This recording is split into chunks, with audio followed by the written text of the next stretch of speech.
Okay, first I'll keep it really simple. When you see mushrooms, it's the reproductive stage. Mushrooms are compressed mycelium. Mushrooms are made of mycelium. When you look at a mushroom under a microscope, it's mycelium. It's these long cellular strings that are all touching, laminated together. But mushrooms are the fruit body. They're highly perishable typically, not all of them, but most of them are.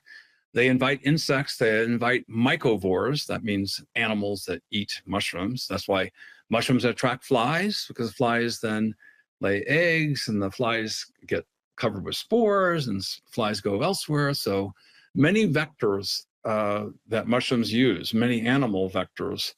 And we're a vector too. We pick up mushrooms and you walk down through the woods with a basket of mushrooms. There's a spore trail following you.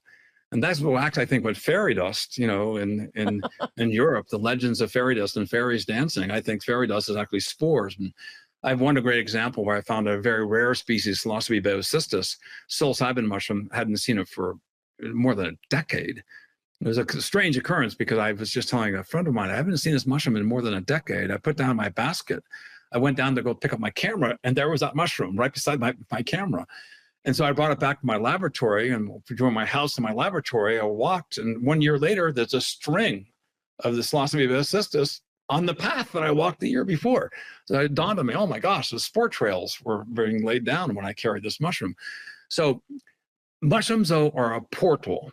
They're a temporary, like most mushrooms is less than 1% of the life cycle. 1% is a portal into a vast underground network of cells called mycelium, a fabric. So that's a simple explanation, but I like to tell a different story. So you consider the Big Bang, 13.8 billion years ago. 200 million years later, the first organism called Luca, the last universal common ancestor.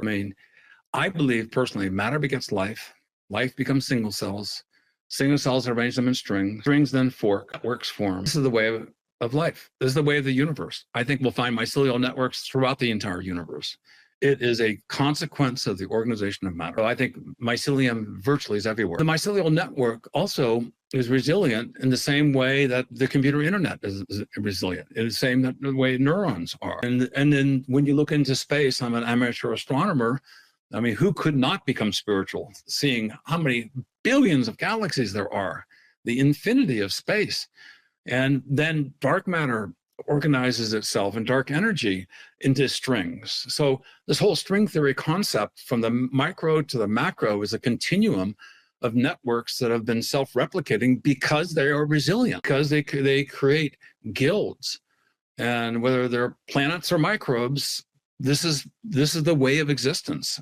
This was kind of my big epiphany when, I've taken these high doses of psilocybin.